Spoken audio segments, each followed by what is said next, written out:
안녕하세요 성도 여러분, 새벽 예배에 오신 것을 환영합니다. 오늘도 하나님과 동행하시는 복된 하루 되시길 축복합니다. 다 같이 찬송가 151장 만왕의 왕 내 주께서를 함께 찬송하시겠습니다.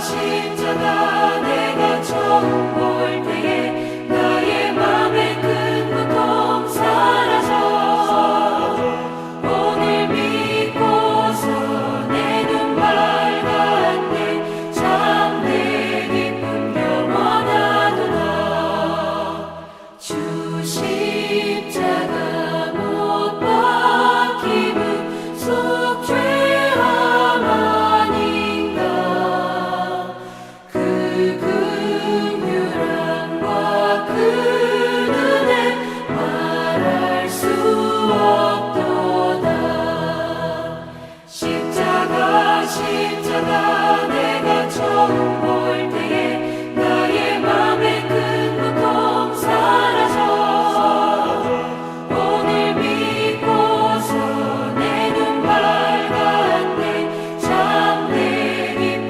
영원하도다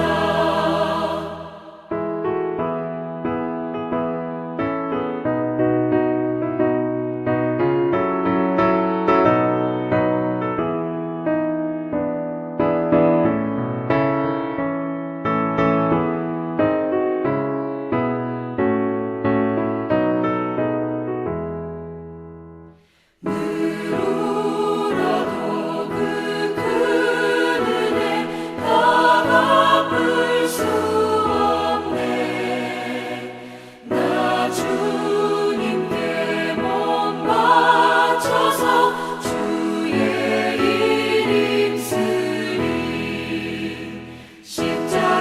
십자가 내가 처음 볼 때에 나의 맘의 큰 고통 사라져 오늘 믿고서 내 눈 밝았네 참 내 기쁨 영원하도다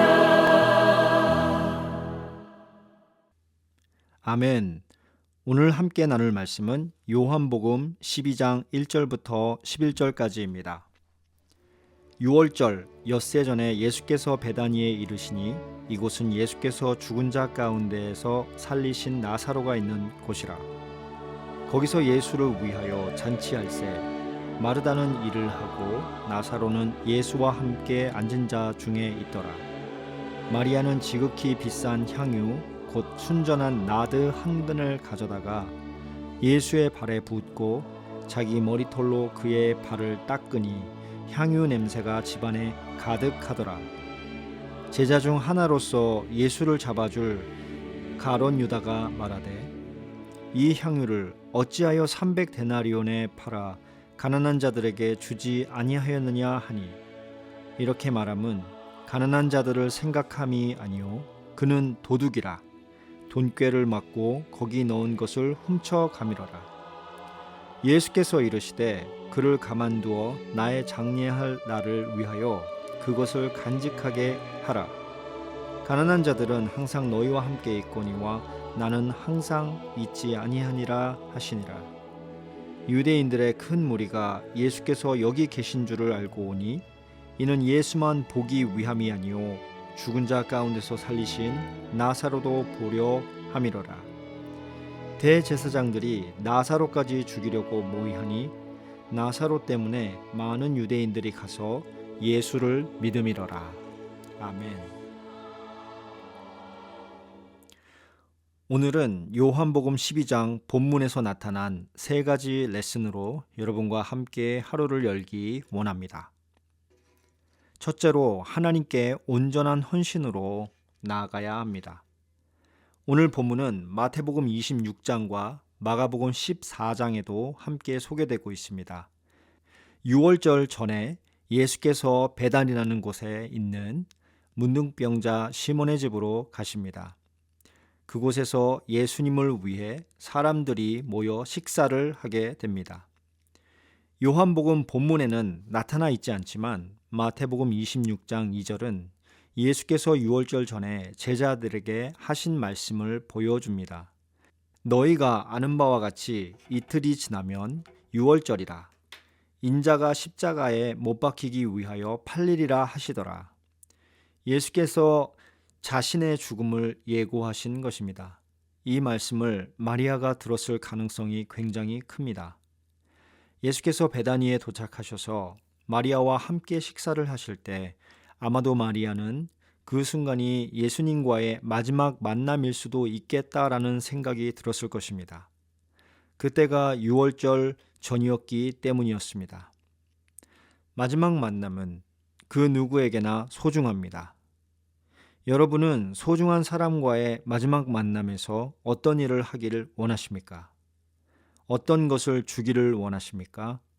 아마도 가장 소중한 말을 하기를 원할 것이고 가장 소중한 것을 주기를 원할 것입니다.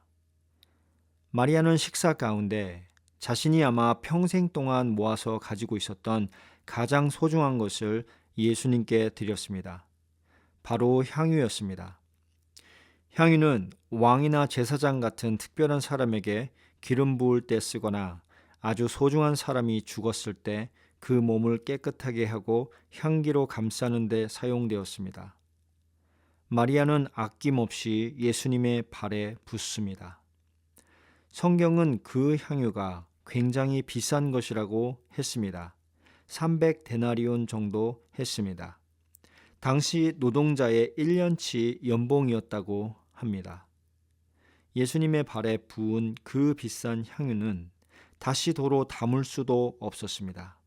모두 예수님 발에 부어드렸습니다. 향유 냄새가 집안에 가득했습니다. 그곳에 있던 사람들이 모두 그 장면을 목격했습니다. 향유를 붓는 행위는 드림으로 해석할 수 있습니다. 그리고 향유는 소중하게 여기는 소유를 말합니다. 즉 소유를 모두 드린다고 해석할 수 있고 삶을 드린다라고도 해석할 수 있습니다. 온전한 헌신과 경배를 말합니다. 마리아는 자신이 사랑하는 오빠 나사로가 죽었을 때 예수님이 다시 살리시는 장면을 목격한 사람입니다. 부활을 목격한 사람입니다. 세상의 그 모든 소유를 다 소비한다 해도 죽은 사람을 살릴 수는 없습니다. 그러나 예수님은 살리셨습니다. 예수님이 부활이요 생명이시기 때문입니다. 그런 예수님께서 십자가에서 죽으셔야 했습니다.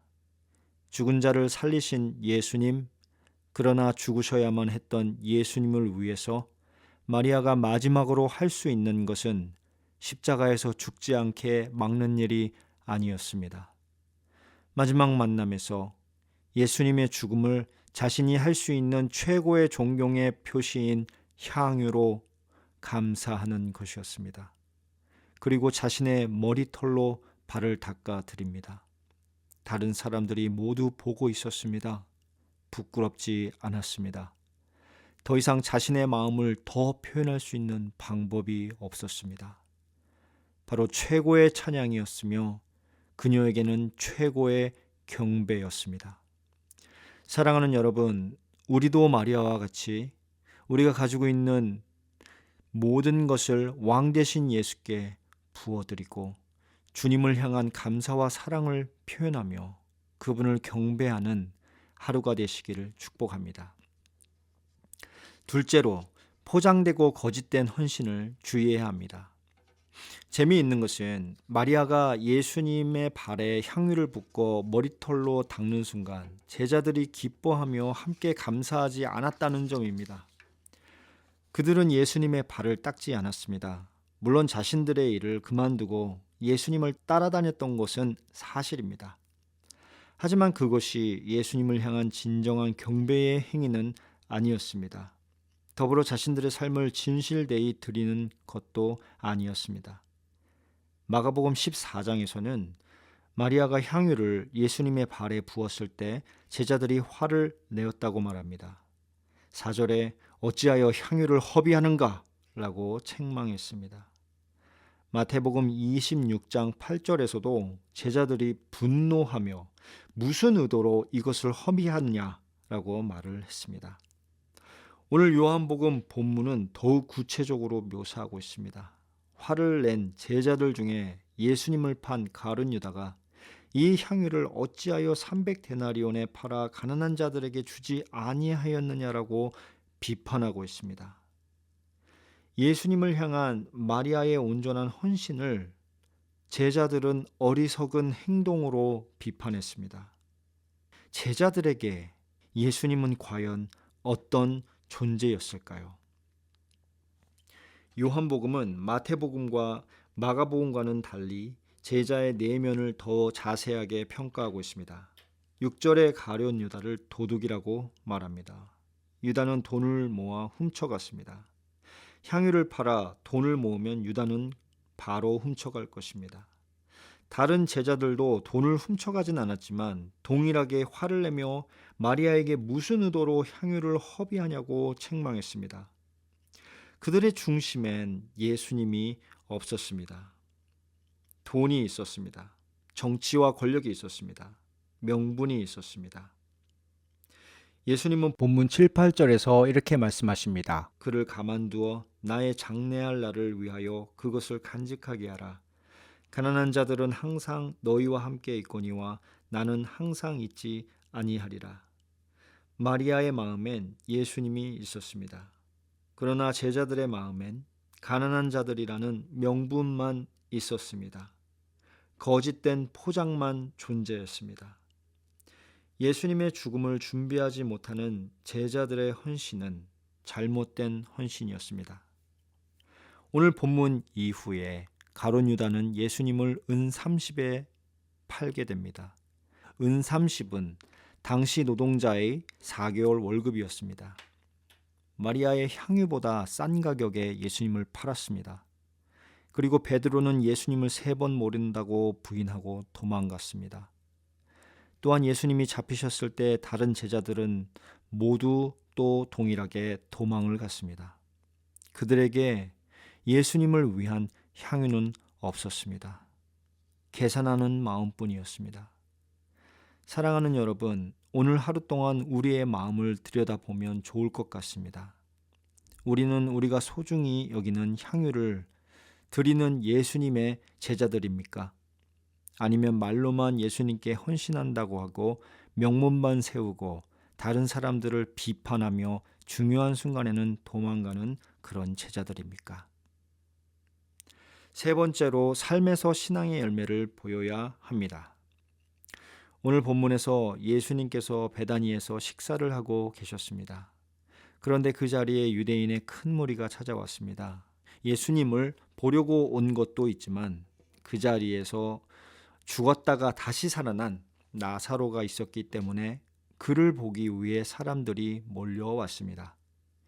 요한복음 11장에서 죽었던 나사로를 예수님께서 살리셨을 때 온몸을 배로 두르고 얼굴엔 수건을 두른 채 무덤에서 걸어 나왔다고 표현하고 있습니다. 실제로 이런 일이 일어나면 그야말로 할 말을 잃게 될 것입니다. 할 말을 잃게 만드는 사람이 베다니에 예수님과 함께 있었습니다. 나사로의 존재 자체가 예수님은 부활이요 생명이라는 증거가 되었습니다.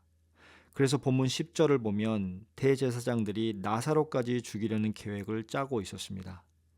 나사로가 살아있는 한 예수님의 능력과 권위가 전파될 것이기 때문이었습니다. 나사로는 예수님이 부활이요 생명 되시는 살아있는 증거였습니다. 본문 11절은 나사로 때문에 많은 유대인들이 가서 예수를 믿었다고 증거합니다. 나사로를 볼 때 부활이 생각나고 나사로를 볼 때 예수가 기억되는 것입니다.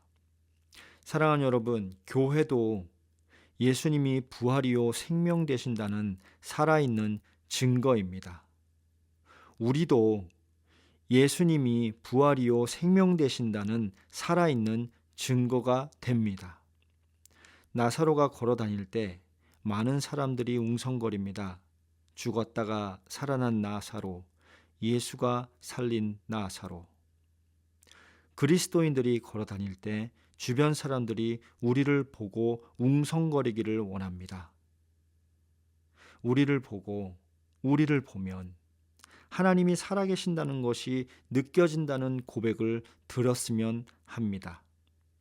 많은 사람들이 나사로를 보고 예수 그리스도를 믿었듯이 많은 사람들이 우리 교회를 보고 또 우리를 보고 예수님을 믿는 귀한 역사가 일어나기를 원합니다. 사랑하는 여러분, 오늘도 저희 때문에 하나님께서 살아계신다라는 고백들이 여기저기에서 들리는 하루가 되시길 소망합니다. 나사로와 같이 귀한 존재가 되시길 축복합니다. 사랑하는 여러분, 말씀을 맺으려고 합니다. 오늘 하루도 온전한 헌신으로 하나님을 향해서 달려가시는 여러분 되시길 축복합니다. 포장되고 거짓되고 형식적인 헌신을 주의하시는 여러분 되시기를 축복합니다. 삶에서 신앙의 열매가 보여지고 세상의 빛과 소금을 감당하시는 여러분 되시길 축복합니다. 기도하시겠습니다. 사랑하는 하나님, 저희 모든 삶을 지켜보시는 하나님, 저희 삶을 통해 영광 받으시길 원합니다. 오늘도 저희를 향한 하나님의 사랑을 기억하며 한 걸음씩 앞으로 전진할 수 있도록 도와주시옵소서. 예수 그리스도 이름으로 기도합니다. 아멘. 사랑하는 성도 여러분, 오늘도 주님 안에서 승리하시길 기도합니다. 감사합니다.